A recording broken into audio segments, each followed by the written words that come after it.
Bienvenue et suivez-moi en tant que Motorola Edge 7D. Je vais procéder au déballage de cet appareil, jeter un rapide coup d'œil et passer en revue ses caractéristiques techniques.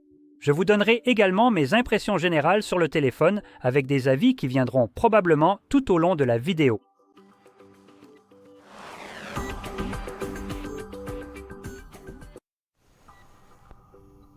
D'accord, commençons donc par le déballage.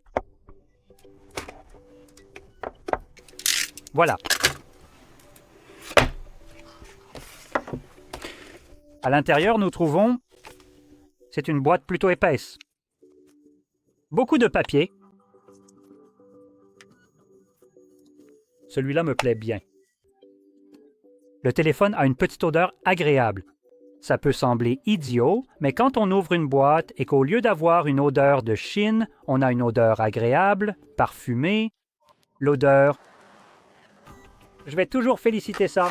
Je dois dire, quoi qu'il fasse, qu'il continue comme ça. J'adore l'odeur des emballages. Franchement, c'est vraiment une odeur agréable. On a une coque rigide en plastique. Ça se place juste ici avec un MagSafe, enfin pas vraiment le MagSafe officiel, mais c'est une alternative équivalente. Un câble Type-C vers Type-C et juste quelques papiers, avec l'autonomie de la batterie qui est annoncée à environ 50 heures, puis on a le téléphone lui-même. Titre jeune genre, donc on met ça de côté. Sérieusement, qui met le nom de la couleur que vous utilisez à l'arrière de l'appareil? Vous plaisantez? Juste ici? C'est sur la vignette de l'écran. Pour un petit truc de peinture que vous pouvez juste, vous savez, coller dessus, juste pour ça. Vous savez quoi? Qu'est-ce qu'on obtient? Enlève-moi ce truc d'ici. Pourquoi? Genre, littéralement, ça te dit quelle version de la couleur tu as. C'est comme du marketing à l'arrière. Genre, si jamais quelqu'un d'autre voulait prendre cette version spécifique, genre, vous plaisantez? Je ne t'ai pas payé aussi cher pour ce téléphone pour que tu fasses de la pub gratuite à l'arrière. Va te faire foutre et paye pour ça. De toute façon, l'appareil est maintenant allumé. Passons rapidement à la configuration car je le souhaite. En fait, on peut déjà voir les bordures plutôt fines ici, donc je dois dire que c'est un bon point, les bordures. Pas vrai? C'est vraiment génial. C'est tellement bon. Maintenant, en termes de chiffres, de pourcentage réel, on est à plus de 90%, presque 91%, précisément à 90,8% de ratio écran encore. Donc, c'est vraiment parmi ce qui se fait de mieux sur les téléphones. Et oui, ce téléphone a vraiment un look moderne grâce à ses bordures. Non, merci, tu ne vas pas me balancer de pub. Donc, les gestes.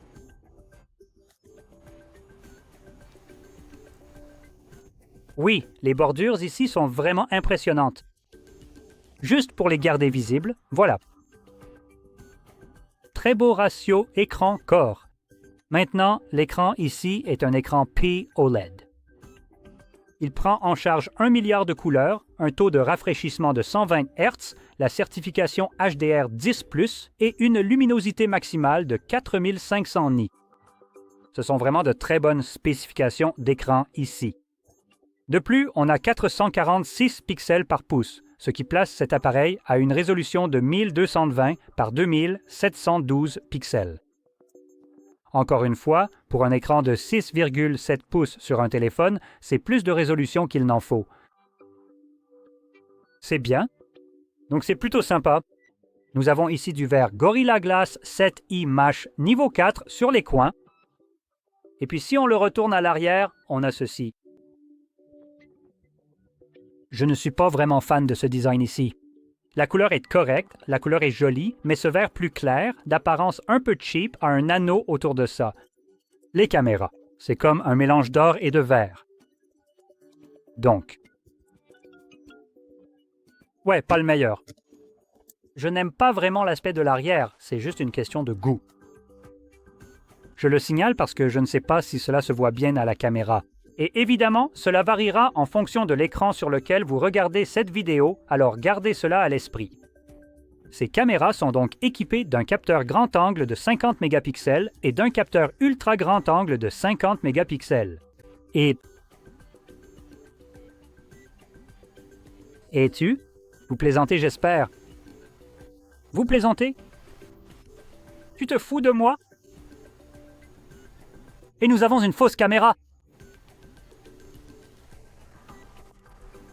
Vous vous foutez de moi, j'espère.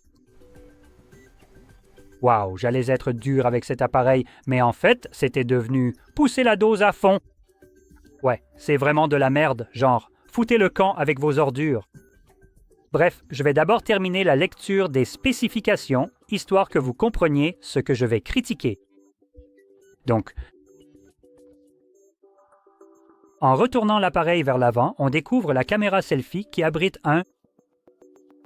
Où est-il? Encore 50 mégapixels. Maintenant, avec les caméras arrière, vous pouvez enregistrer des vidéos en 4K jusqu'à 60 images par seconde et en 1080p, vous montez à 240 images, donc c'est du ralenti. Eh bien, la caméra selfie ici vous permet d'avoir du 4K 60 et du 1080p 20. Encore une fois, je pense que c'est du ralenti, mais je peux me tromper. Niveau caméra, c'est correct. Ça aurait été mieux si le téléphone avait décidé de ne pas te donner cette connerie de fausse caméra.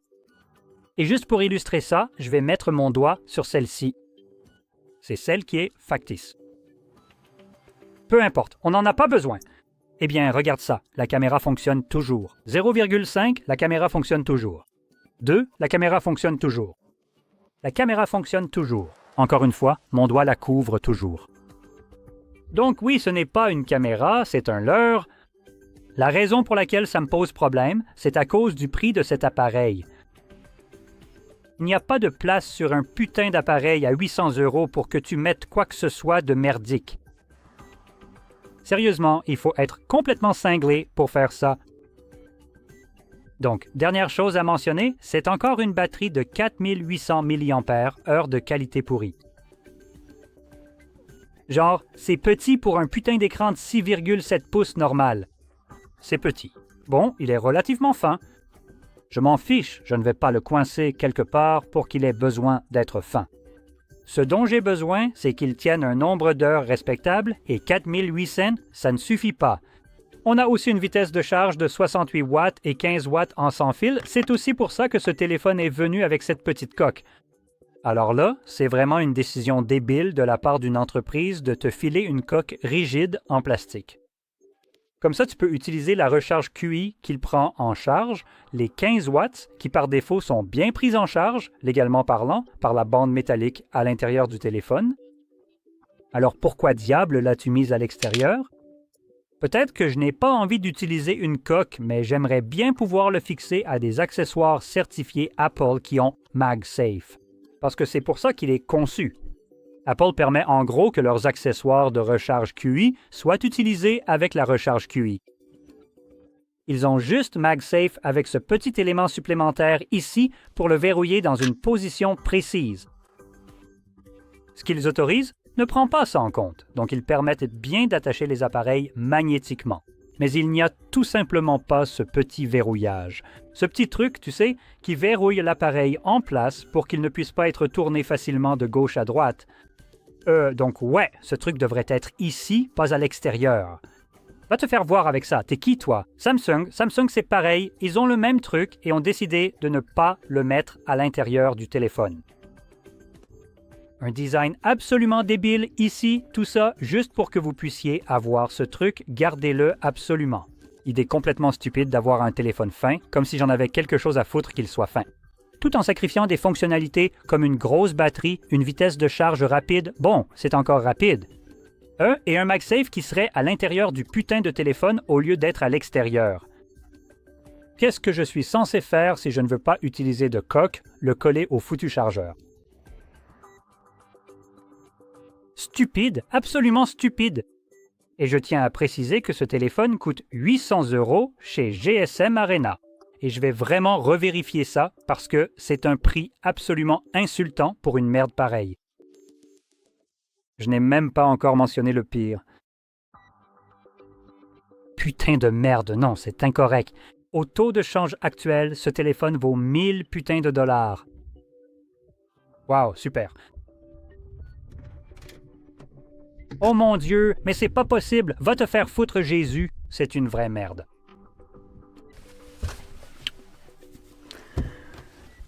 Oh là là, waouh, il faut que je prenne un moment là. Waouh, cet appareil est vraiment abject. Bon, de toute façon, on n'a même pas encore fini, alors allons-y.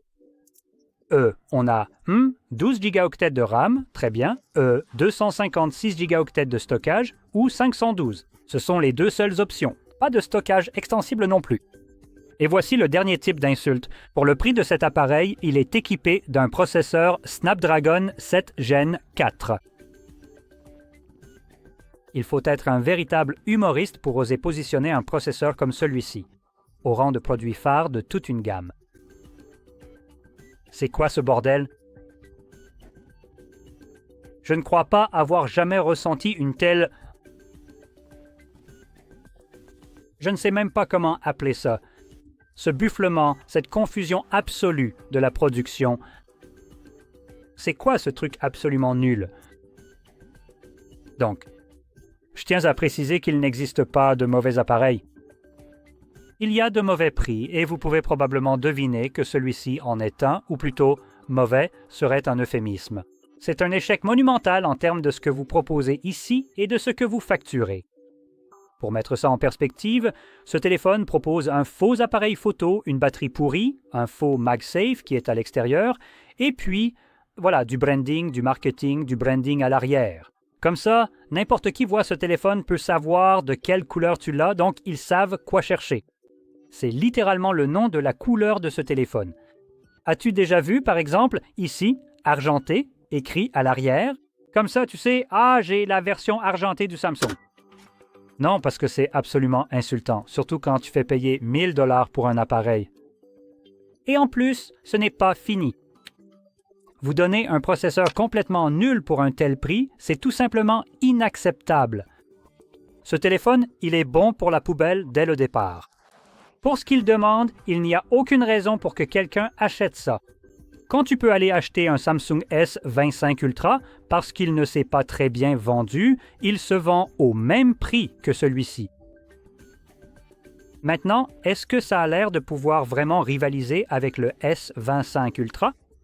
Je peux te le dire, c'est sûr et certain, il n'en était rien. Donc c'est juste du gâchis. C'est littéralement, quand tu retires un chargeur de la boîte, autant retirer aussi le téléphone. C'est tout aussi inutile. En fait, non, désolé, le chargeur, c'est moins un déchet électronique. Tu peux au moins t'en servir. Pour 1000 $, ce téléphone ne devrait même pas exister. C'est une vraie pollution pour notre planète. C'est un gaspillage de sable, de plastique et d'aluminium. Allez faire quelque chose de mieux. N'achetez pas cet appareil. Oh là là, ce téléphone m'a mis en colère. L'idée de produire la même merde encore et encore, d'augmenter le prix du produit tout en diminuant sa valeur, ça me fout vraiment en rogne. Et de plus en plus d'entreprises commencent à suivre le mouvement parce qu'il est plus facile d'essayer de te vendre un nouvel appareil sans rien changer plutôt que de vraiment travailler dessus. Alors, choisis autre chose. Merde, à ce prix-là, prends un iPhone. Au moins, tu auras de meilleurs appareils photo là-bas. Et en général, un appareil plus rapide, étant donné qu'ils n'utilisent pas un processeur milieu de gamme. Bref, ce coup de gueule s'arrête ici. Donc si tu as trouvé cette vidéo utile, désolé pour ça, n'oublie pas de liker, de t'abonner et merci d'avoir regardé.